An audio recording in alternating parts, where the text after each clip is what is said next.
Hey, thanks for tuning in. Real quickly, before we get started, I'd like to thank my friends at Tattoo SEO for making today's episode possible. Tattoo SEO specializes in search engine optimization for tattooers and tattoo shops, so they help you to come up higher in organic online search results for people looking to get tattooed in your area. That's kind of a generic explanation. What they can really do is to help put the clients who are looking for your type of work in front of you. So whether you are a street shop trying to just bring generic business through the door, or a single person private studio focused on large scale custom tattooing, they can drive the customers looking for what you do directly to your door. Now, something else that Tattoo SEO does that I think is invaluable and really sets them apart from any competition is that they can promote you for short periods of time wherever you may be traveling. So if you're like me and you travel to do guest spots or to work at tattoo conventions, they can promote you leading up to the actual event that you're working to ensure that you're actually tattooing at the show rather than twiddling your thumbs and watching everyone else tattoo. I'll give you a real life example. So last year I was offered a booth at a show in Arizona about 3 weeks before the show was actually taking place.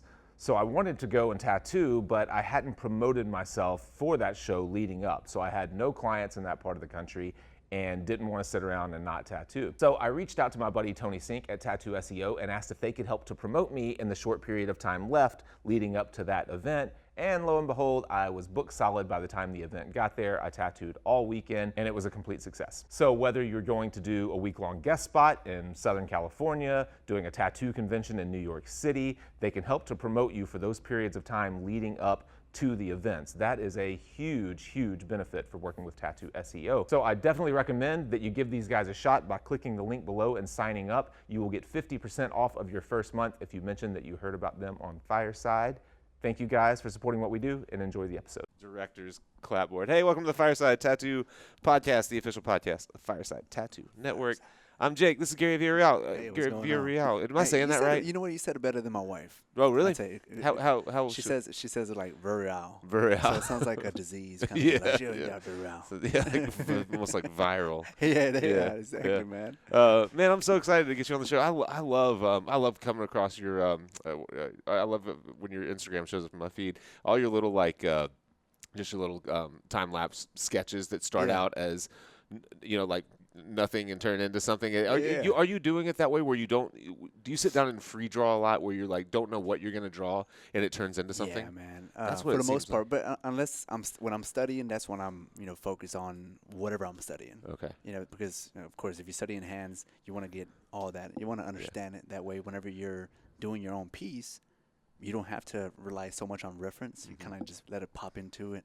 Mm-hmm. Yeah, and that's how it usually spawns out. Gotcha. Sometimes I have a light sketch, like those videos. Sometimes I do have a little light sketch. But the quality of Instagram is like, yeah, I'm hiding it. Yeah, I can see there's something. You can never tell what it is, so it's always fun to kind of watch it come to life. Do you treat that as like warm-up drawing a lot? Is that how you start your days sometimes? Yeah, man. Even at work, sometimes I do a digital painting, like a very rough digital painting, just to warm up the joints. It's like putting a WD-40 on these damn arms. Right. So, yeah. I don't know if you could cuss or anything. Yeah, you can at YouTube. They don't care. No, they really don't. They're good with that. They'll put a little thing up that says it. Or I guess when we upload the video, we have to say whether or not there's language. But we explicit ourselves. Gotcha. A lot of just having tattooers on your show in general, you have to have a really good sensor. Yeah. So tell me, you just blew my mind saying you had to leave at 4 o'clock to get to work. I've just had it in my head. You see people on Instagram and you invent what their life is like in your own mind. I didn't realize you went to an actual place to do concept art. I thought you worked at a home studio and turned in. Oh man. So what's your day like? Just to walk me through it. It's a Monday through Friday, like regular. Yeah, Monday through Friday, bro. I kind of wish I was one of those artists, man. Just wake up all, balls ass naked and start painting and stuff like that. Yeah. But yeah, dude, I wake up, man, get my little breakfast ready, and just go to work and start. Depending on what they like, if I'm working on a character that day, whatever, that's when I just start, I guess churning out, whatever's needed, Yeah. And after that, man, just go home and start working on my personal work because I feel like when you work, whatever job you have, when you get home, that's when you have to really focus on your personal stuff, because your personal work, that's what really fuels you at the end of the day. Yeah, yeah. You know, That's what's so- left behind, right? Exactly. If you don't have that, well, I mean, Yeah. what do you got? Yeah, we had talked a little bit leading up to this about kind of some problems we were trying to tackle on the show, and our audience is mostly tattooers and mostly earlier tattooers in their Yeah. career, 5 years or less. That's a broad generalization, but I say the bulk of them probably are. And we were talking about the like kind of discovering your own mark making, you're Like in style and developing, things, and developing a style. And in tattooing, it's kind of tricky with like because you come into it and there are already these kind of predetermined styles, traditional, Japanese, Yeah. new school, all the kind. And so people will like tend to gravitate towards one of them, and then just start stealing tricks from their favorite tattooers. Well, you've got a really your mark making, just the way that you like hatch, the way that you kind of build up and render Yeah. is really unique. It stands out, and people, you can tell that's kind of like your thumbprint that's on Yeah, those yeah. sketches. How did you get there? I know that's probably hard to answer, No, but no, like, no, it's not, dude. I okay. mean, I think, especially when you're trying to find your style or your body of work, what defines you, right? I think it's kind of like a self-exploration kind of thing going on. Initially, everybody wants to follow a certain trend, right? Right. Sometimes you just got to block it out and try to pick the artists that really influence you and limit those. That way, you're not going all over the place. It's kind of like when you're starting let's say you're starting a new painting. I can hear my breath. That's pretty dope. Yeah. When you're starting a new painting, you have so many avenues to go, right? Right. And you just got to choose one path. But then during that path, you start noticing what you like and what you dislike, right? And that's when you start understanding yourself. And then by doing that, by understanding yourself, that's when your style starts evolving. It's kind of Yeah. like you're molding and also jumping on different mediums. Yeah. Let's say instead of doing ink work, go to sculpting and see how you're working out a different part of your brain, and that could subconsciously help you out too with your ink work. Yeah. You know what I mean? Yeah. Yeah. So with that, doing all those kind of things, you eventually start finding your style throughout the path. Yeah. That the creative path, the journey. Yeah. Yeah. I know it sounds corny, but No, absolutely. So I like that you're talking about limiting the number of influences, so you're not kind of Yeah. all over the place. Do you think? So when you're looking at someone and maybe you really love whatever their line quality or the way Yeah. that they their contrast, how they push contrast yeah. or whatever it is, are you trying to describe to yourself what it is, like from a standpoint of principles, like drawing principles, what it is that you like about their work, or is it just as simple as like, oh, I like how you put that white outline around that. That's a cool I little think trick. that's what it is, man. Yeah. I think those subtle touches that an artist adds, because in every painting, in a sense, starts the same way. The last 10%, that's what really characterizes that artist. Yeah. For me, that's the way I perceive it, because that's when you start, putting a little line here. Ooh, I like that line right there. Yeah. And it, of course, it sounds really, artsy, whatever, but yeah, for the most part, yeah. That's what it is.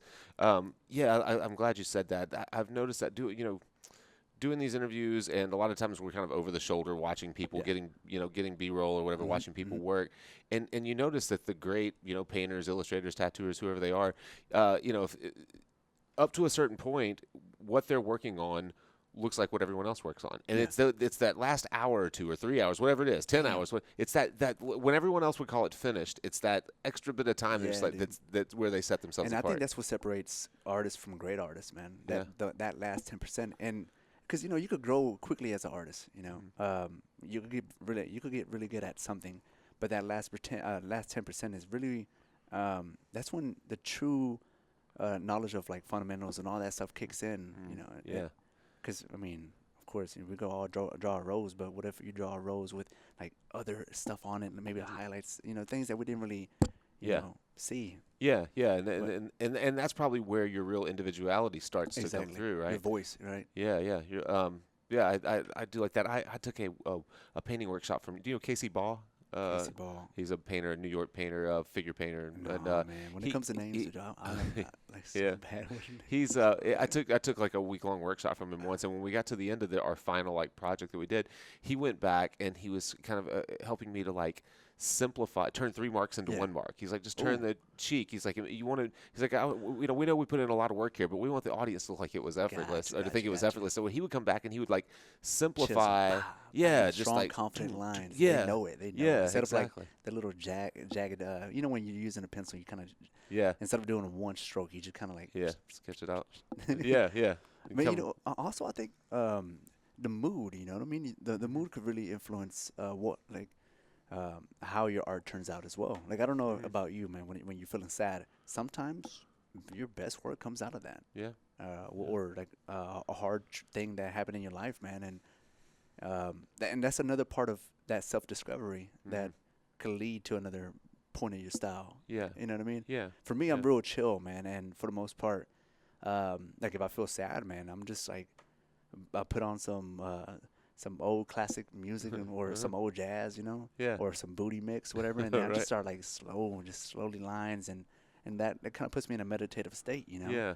Yeah. And that's another part of my character. That's my style, because I use that to meditate in a sense. Yeah. My hippie ass. Man. Yeah. That's that's really interesting. I was talking a little while ago to Esau. I forget my saying his name right, but Esau Andrews, and we were talking about the idea of how much information you give in a painting, like what as far as what it's about, and what people take from it. And I asked him, and I'll ask you the same thing. Do you find that people get your intention in your drawings or paintings? Do they come to you all? Nah. Do you find often that people get something that you never intended out of it? Oh yeah, that happens all the time. Yeah. But you know, it's funny. What he said was really true, because I have a bad habit of showing everything. Yeah. Like I want to see. Like I want to.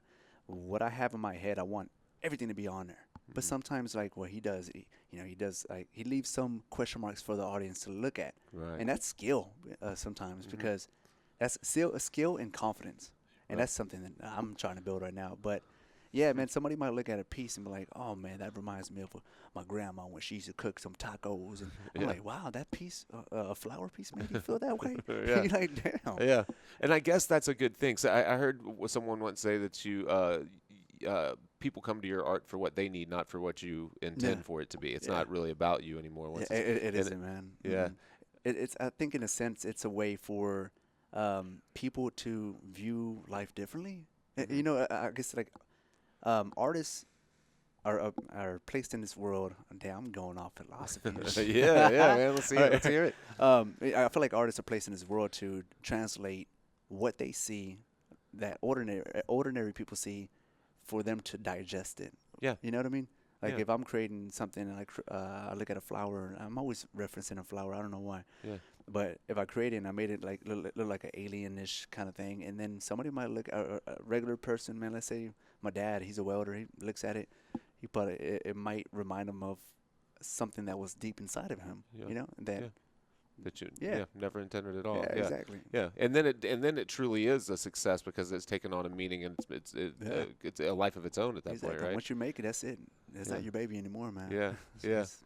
I see you drawing a lot, but do you most of your work is digital? Is that true? Yeah.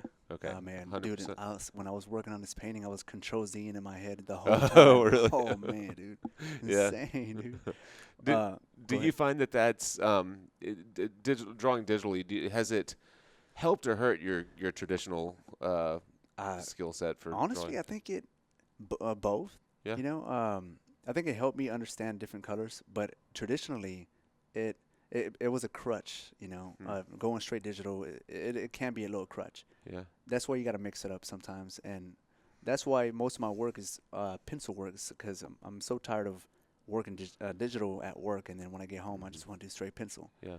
Now I'm gonna start doing more acrylic work, and that way I could get a stronger sense of color. Since graphite for me it could be a little limiting. Yeah. Is that what you were painting in acrylic out here? Yeah, okay. Acrylic, man. Is that your medium of choice for painting? Do you paint oil at all? Nowadays. Yeah, dude. Man, before I got here, I was practicing because I hardly ever paint. You know. Yeah. And so I was doing so much research on how can I make acrylic feel like oil paint, and using different acrylic mediums and paint thinning substance, so I could do a little what is it, Like a overlay? glaze Yeah, or whatever? glaze over it. Yeah. So I was glazing the entire time because I was so Really? I like the confidence, man. Yeah. You know, so it was a Yeah. journey out there, dude. It was, Really? heck yeah. Besides burning up and feeling like a little pork rind out there, but Right. Uh, yeah, it's funny. Yeah, I never think about it, but it's a funny thing that we put ourselves in when we come to conventions and things like that. It's typically where we would rather be in our studio with no one looking at us doing this man. work, and then you put yourself in these situations. You know, from a tattooer standpoint, I'm like, there's no personal space. I put myself in Yeah. situations constantly where I'm up against people, and then being a painter, you get out of your studio and set up in a parking lot next to a band for like 10,000 people to walk up to you. It's a weird thing to do. You know, it's a conscious and a subconscious juggle. Yeah. You know, and what I mean about that, man, sometimes when I was painting out there, I had to consciously create a mix of color, but then when I was painting, everything just went away. Yeah. And then somebody would come in and talk, and then that would like derail me, and then I had to. But you have to like control yourself, and be able to jump back on track. Right. And when somebody would talk to me, I would go back to the painting. I'm like, what was I gonna do again? Yeah. I just paint somewhere, and then it'll pop up again. Oh, that's what I was gonna do. Right. So right. you see your subconscious just throwing stuff back at you. Yeah, So. absolutely. Where does, as far as the subject matter, especially for a lot of your doodles and such, where does it come from? What were your influences kind of coming up? Do you? Of course, it was a lot of different artists that influenced me because there was a point where I did study their work, and I just love how imaginative they were. But then now, like you saying, what influenced it now, right? Yeah. Dude, mainly it's like life experience. It could literally come from me eating a molita. You know what a molita is? A No, molita it is like sounds a little, delicious. Oh, dude, it's off the chain. So it's like and I'm briefly going to talk about it. It's like a little 2 tortillas. It's like a tortilla with cheese and what is it? Not pozole, fuck. Pastor. There you go, okay. pastor. Yeah. So when I eat that, man, I'm like, oh god, it just opens up another gateway where it influence like it's like a full cup that's leaking water, and it's like this water just going into another cup, and it's like, oh, it just influenced me, and maybe I might do like an Aztec dude with cilantro looking hair or something like that. Yeah, dude, that looks amazing. Dude, there you go. Huh. You know what I mean? Yeah. But sometimes, dude, most of my ideas come from small notebook sketches. Like, really? what are the little notepads? Yeah. 'Cause, Okay. dude, ideas come randomly. But in order for you to have those ideas, you got to be curious. You got to have that little kid inside of you still alive. Because, living a full-on adult life thinking that you know every damn thing, Yeah. you're not gonna come up with anything. It's just, unless you're, unless you study somebody and then, maybe I could tweak that. So you're pretty much making a derivative of that one drawing. Mm-hmm. Yeah. Yeah. Yeah, that's awesome. So you're kind of like a lot of times personifying just feelings that you're having, right? Awareness, dude. Yeah. Yeah. Yeah. Yeah, man. You have to be aware of everything, because you think about it, man. We're making this into a lifetime kind of thing. Right. But yeah, man, you just got to be aware of how you feel and the ideas that come up and get it. Like, it's like going fishing, man. That little tug, bring that little fish back up and cook that sucker. You know? Yeah. So. What I had another question in mind, but I lost my train of thought. What do you? You said when we first started this, I forget exactly what you said, but it something along the lines of if I'm drawing something with a purpose. Or do you find yourself doing, or do you make yourself do a lot of life drawing, a lot of plain things like that to bring to this stuff? Yeah, if so, man. how often are you drawing from say models or whatever? I used to go a few times and doing some live drawing sessions. I want to do more plein air, especially after doing this painting, because I noticed how much how weak I am in that field. So I have to build that.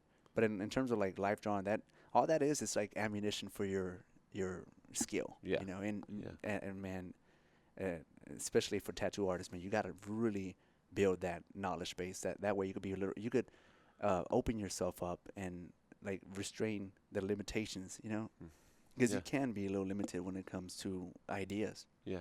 So as long as you got that arsenal of like how a body looks in this angle or whatever, Yeah. I don't even know if I answered it right. Yeah, yeah. I lost my train of thought too. we were.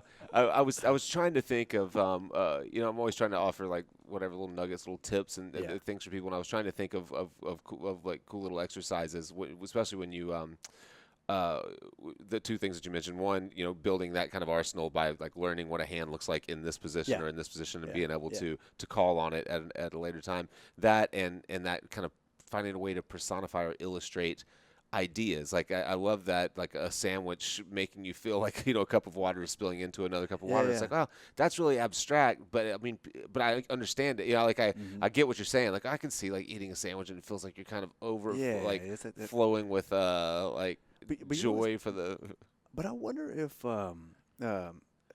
with whenever there's limitation, like let's say the clients always want some basic shit sometimes. And I'm pretty sure that a tattoo artist, when they have a client that's real creative and they give them the creative liberty, that's when it's like, oh yeah, man, Yeah. like it fuels them. But you don't get that all the time, right? So Right. that's why in your personal time, that's when you have to fuel that bad boy up. And I'm going in different tangents. I'm sorry, man. Yeah, no, that's I think that's a great point. When people are trying to establish a style or find their own kind of mark, making everyone started out doing the little walk-in tattoos or Yeah. whether it's tattoos or whether it's doing concept art or design. You have a customer and you're trying to fill their Yeah, need, man. and they have no idea what. They may ask you for what you do best if they knew that's what you did best, if Exactly. they saw you putting that stuff out all Yeah, the time. yeah. And that's how everyone on this floor right now who's doing, you got, say, Phil Garcia upstairs. They're like, man, that guy gets to do flowers all the time. I wish I always did flowers. Yeah. Like, well, he just drew a shit ton of flowers, and Yeah. people finally were like, oh, he's the flower guy. That's Yeah, how you dude. do that. Yeah, like before any concept, there's so much research gone in before it, man. Yeah. Because you want to make whatever the client wants believable, and Right. they don't want it to be just another generic thing. And sometimes it can be a little generic, Yeah. but that's when you have to do enough research, and especially in a tattoo artist too, man, doing research before studying that way. That final piece that you put on somebody's arm or whatever, it's unique because Yeah. it has so much research behind it. Right, Yeah. right.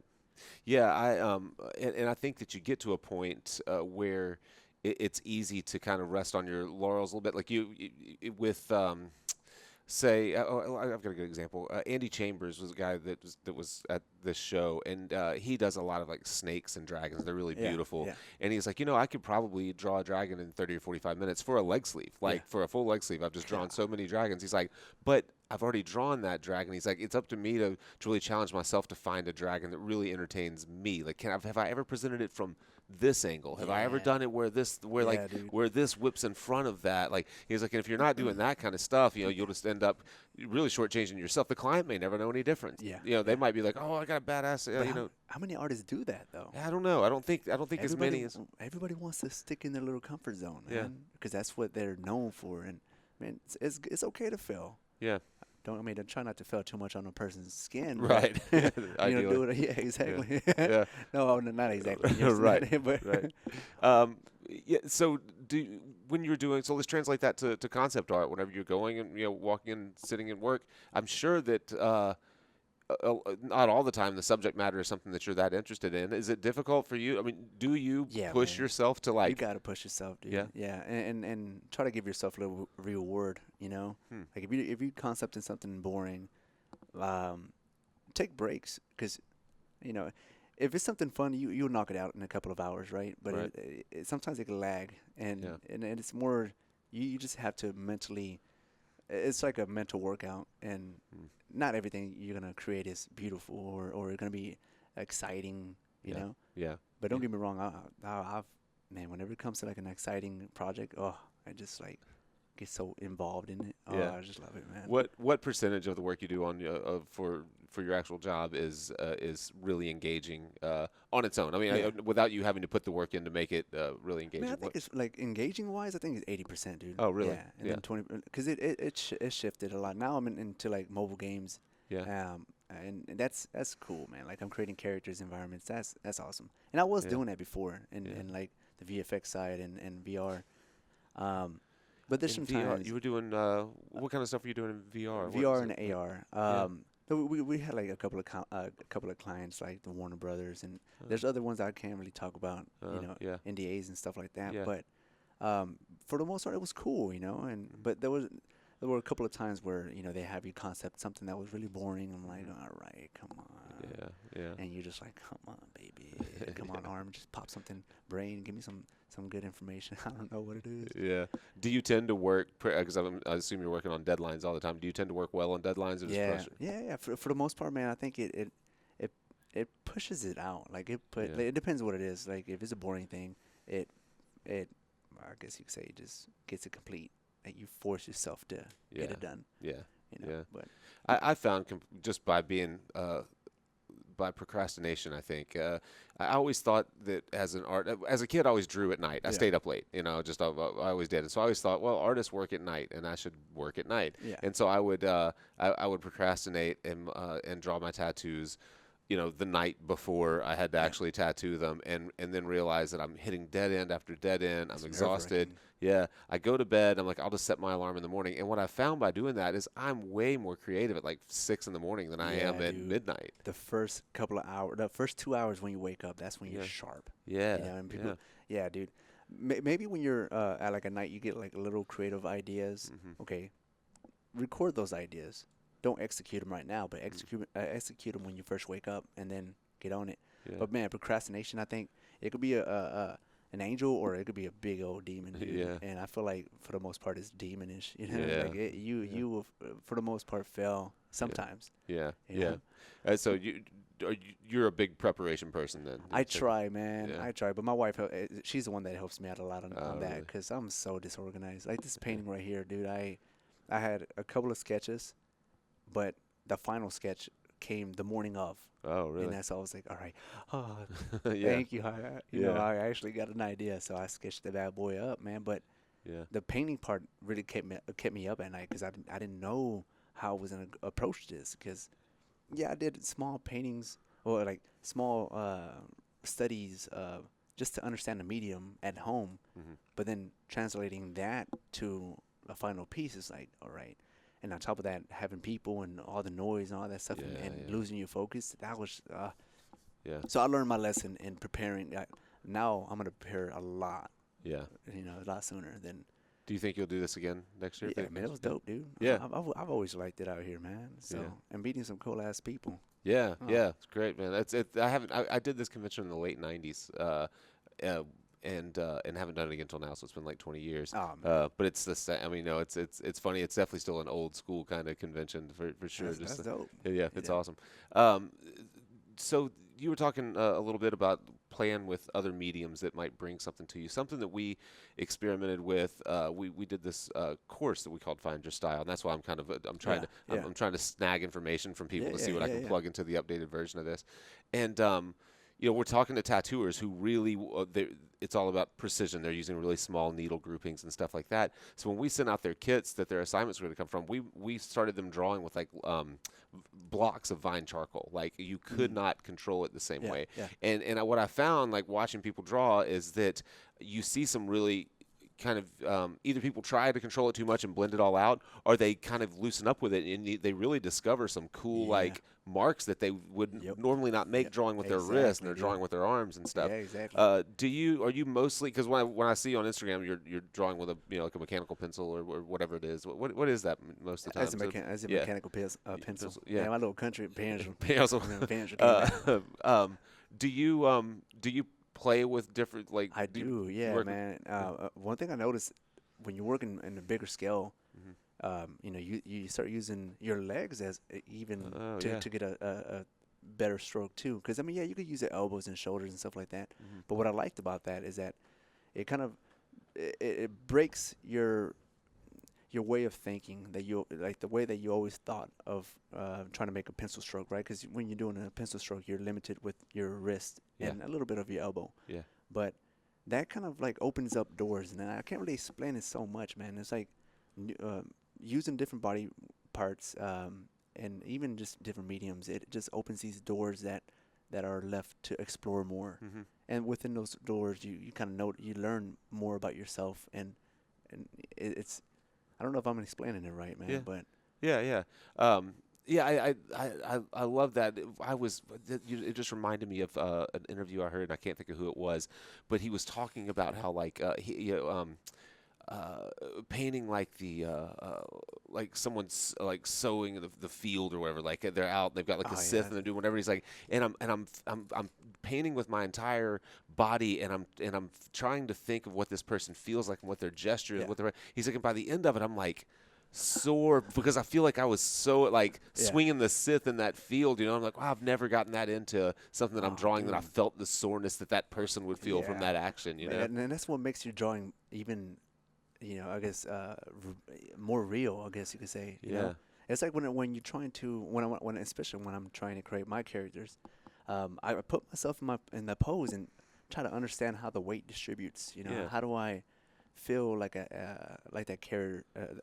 How can I pose myself in a believable way that my character will look believable? Yeah, Or, I don't even know And that. that's a really tricky thing that you pull off super well because these characters aren't like they're not necessarily even like built at all like a human a lot of the times, they're Yeah. but giving them weight and that kind of in the way that you use your kind of Cross-hatching, cross-hatching to describe the form really Yeah. fully and stuff like that. It looks like it's falling out, and that's something that I've always struggled without reference is keeping things from looking too stiff and Yeah. and controlled. Do that really well. Well, it's like each line kind of assists the other line. Yeah. It gives me that sense of dimension because I've always enjoyed playing with 3D software, right? Mhm. So, and it's but when you're looking at a 3D program, it's like you have the viewport, right? Mhm. So whatever subject matter that I'm trying to draw, I try to put it in the same scenario where the camera's like right in front. How would that arm look like if it was lifted up a little higher, Huh. pointing at the camera with that foreshortening going on? Yeah. And how can I start you're- questioning so many things when I'm creating these Yeah. characters? And you're visualizing that based on just your experience with 3D software and Yeah, like being yeah. able to make those. Yeah. Oh, that's really. See, Yeah. I've not spent enough time with 3D software to get that. So I find myself a lot of times just like trying to, look at my own hand. So when you're doing that, pretend that there's another camera right here. That way Yeah. you could understand, okay, and feel your body, like feel it, how your bone, Yeah. feels it with this. When it's turned that Yeah, way. exactly. Huh. Yeah, That that sounds weird. Like, don't feel it on yourself, man. yeah, feel it. Yeah, that's interesting. I've never thought of it that way. I find sometimes that whenever I'm struggling to make something seem believable or look like it has some type of like dynamic, feel to it. A lot of times I have to get away from drawing with lines altogether and just block in large Yeah. masses. Like I've Yes. got a faraway mass and I've got a closer mass, and then I can start kind of carving it back out. But thinking about it in lines, sometimes I'll feel like I'm a 10-year-old trying to draw. I'm just like everything's like flat, sitting on the same plane. Yeah, Why can't yeah. Why can't I push something Yeah, back there? yeah. It's weird how your brain thinks, though, man. It's like the way your brain analyzes certain things. Like if you're working with a line, right, compared to blocking it in, you're thinking differently. Yeah. And it's hard to explain how that really can help each different style, like each different approach out. Yeah. Like when you're painting, you're blocking it out. Some people, like me, I like to do the line art first, Mm-hmm. but that's just me assisting my insecurity of not going in all straight with blocks because my mind is so used to lines and seeing that. Yeah. So the line has to assist my painting, not vice Yeah. versa. Yeah. So And you find, do you because a lot of times like I said, looking at what you're doing, it's almost like you're drawing like maybe even just the outline of the figure, and you're not like to start the drawing off, you're not drawing the volume that much off the front, but you can see the volume without drawing it. I don't feel like I can see the volume without, like, if I'm drawing something that is a tubular shape, I have to like lay out tubes towards me to make it work, and you draw, I see you drawing it, you're like drawing this part of the arm, and then you come in and like drop it all in. I just can't visualize it that way very well. it's weird how we all like isn't it? our actions, right? The way we And that's where this kind of unique mark making comes from, right? It's like Mhm. part of it is just the way that you naturally see it, and What's crazy, man? It's like you don't start noticing those little habits that you create unless you do it every day. yeah, If you do it once a week, that's not enough. You have to do it every day in order for you to really reflect. Yeah. And that's the word I was trying to Yeah. find. To reflect in how you're progressing. And yeah, man, like a lot of artists, they just do it a few times a day and think that they're gonna get better. Which in some cases they can. Yeah. But yeah, But man, not- especially yeah. when you're trying to find your style Yeah. Yeah. every day, Yeah. What do you think about work that you did 3, 4, 5 years ago? Do you find yourself overly? Are you ashamed of older work, or are you proud of No, the? man, No, no. it makes it like energizes me, and I feel Really? like same goes with every artist, man. When they see what they created, yeah, it's a little embarrassing, Yeah. but that should be like a stone that you stepped on. And you're like, oh man, I remember that. Yeah. Wow, I've grown this much. Holy shit! I mean, how Yeah. can I? What would I grow from this point on? My Yeah. thing is like when I started getting older, how is my style gonna evolve with my age? Mm. I'm not gonna have enough. Like, I know for a fact that my style is not gonna be the same when I get older because I get hella tired doing those damn lines. Yeah. Yeah. So I might start going into ink because it's easier on my wrist, or paint because it's easier on my wrist, or Yeah. you get what I'm saying. Yeah. So you in a sense evolve with your art, Right. So Yeah, yeah. Do you look at? I know in tattooing specifically, I can look and see when I was doing uh, when I was doing something, I had just solved a specific problem. Like I can picture pieces whenever I realize, like, oh, if I introduce some of my background color in my foreground, Yeah. it makes it doesn't look like a sticker on top of a background. I remember like specific pieces in tattooing where that occurred to me. I was like, oh, that's the first time that I solved that problem. Yeah. There's a ton wrong with it. It was a really rudimentary way to solve the problem, but that evolved into this thing that I'm doing now. Do you look at work and see still Yeah. when you were, and do you find yourself still doing that, like learning new ways to man, solve heck these yeah, problems? But you know what's crazy is that those problems that you solve at that moment, at that specific time, you didn't know that was a problem, Right. right? Yeah. So I'm reflecting now and thinking, okay, I know I have problems. I don't know them yet. Damn, I have to like find them out now, man. Yeah. Just like you did when you first started. Yeah. And yeah, there's always problems, man. And like for example, this painting has taught me so much, man. Really? Like what? Or just like dealing with layers and you have to approach every painting. Well, for me, by layers, man. Mm-hmm. Oh, that's just how I approach it now because that's how I did it. Yeah. And it just so those things that you learn when you're just on what is it like? I just spit on you, dude. No, I don't think so. Well, when you're on the grind and you start noticing like, how could I have done that better, or if I would have done this, it would have been better. Yeah. So that's how I'm learning. So I'm reflecting on what I did, and for my next time to do it better. Yeah. Yeah. You're saying when you're working in layers and painting, you mean just like being okay with something like just kind of working general to specific, because you do tend to like when you draw smaller, everything that you're doing is highly rendered, and it's hard to render to that level especially on that large scale. But with paint, it's hard to render from the start, huh? Compared to doing it with pencils. Yeah. Well, Or is that what you're? that's kind of what I'm saying. Yeah. Okay. Yeah. I always I always find that in painting, I struggle so much until it works, and I feel like every painting is going downhill with all the with all the underpainting. I feel like every painting is getting worse by every mark, and then suddenly a happy little accident happens, and It's like a moral boost. yeah, right? yeah. Or you'll I'm like, God, you feel like you're 3 hours away from something being done. You're like, I'm never going to finish this thing. And then suddenly, like, you finish the eye, and you realize that the ear and everything doesn't need to be finished. You're like, oh, actually, I have all the information I need there. This is what I was looking for, and now the painting's finished. Because at the same, and in that case, I mean, you don't want the audience to go all over the place. You Right. want to have one area that's like, let's say, highly rendered, highly polished, and let the surrounding areas have some roughness to it, so that it'll bring the viewer back in. Yeah, Yeah.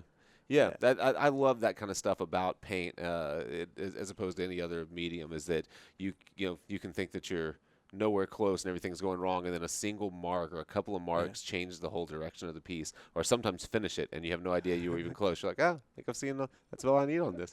You know what's so funny? It feels like I'm in a post-game interview. Yeah. How did the painting treat you, man? How did it treat you? Did it whip your ass? Exactly. Well, starting off in the second half, I I felt kind of weak. I thought that Esau was I was crying passing a me little up. bit, you know. Had a little Red Bull and woke me up. Coach talked to me at the half. Yeah, dude.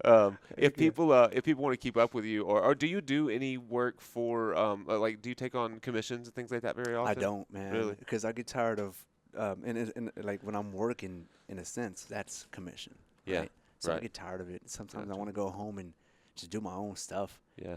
You know, being imaginative. And sometimes when you got a commission, they come at you and like hey, you know, I want my daughter on top of a goldfish, you know, Right. fishing some fairy tales. And I'm like, Yeah. what in the world? I'm not doing this, man. Yeah. Yeah. So I'm gonna keep it myself. Yeah. Yeah. So your goal going forward, that you don't have the goal to be just a freelance illustrator. You enjoy what you're. I do, man. Yeah. I do, but eventually, I mean, just like any artist, man, you get that itch, and Yeah. sometimes I just want to go maybe freelance and independent and Yeah. just start selling my personal stuff. And I Yeah. mean, I sell my original pieces, but I want to do that full time. Yeah. you know, Yeah. eventually. That is a goal eventually. You That's think? just scary, man. Oh, I Yeah. have mad respect for Yeah. artists, tattoo artists that just go full fledged. Boom. Well, and especially with you said you're married. You have kids. I know kids. you Okay, know. but still having a family to Yeah, to man. care about. It's a whole lot easier. Like when I started tattooing, I was like 20 years old. It didn't Yeah. matter if I made any real money or not. You know, it's just like, we'll wing it. I can sleep on the couch Yeah, or get a little burrito for do a tattoo for a burrito. yeah, There you yeah, go, man. exactly. So the best way for people to get in touch with you or keep up with you is just through Instagram. You seem to stay on Instagram, top of that. Yeah, mostly on top of that, man. ArtStation, but mainly Instagram. It kind of branches down from there. Yeah, Yeah, man. Well, cool, man. I really appreciate you Nah, taking the time. thank It you. was awesome. I didn't even realize that you were going to be here, and I just happened to walk out there and looking around at all the canvases, like, holy shit, I love that guy. Dude, no, Gotta get him man. on the show. Thanks for taking. I'm sorry, dude. Like, I know we were supposed to have this a little earlier, but Oh no, it's absolutely fine. It always works this way, man. Like tattooers never finish on time, so we're podcasting at all hours. But yeah, I really appreciate you taking awesome, the time, man. dude. No, Thanks so thank you, much. Man. Thanks yeah. for the time as well, man. Yeah. Thank you guys as always for supporting what we do, and we'll catch you next time. Later, guys. Thanks.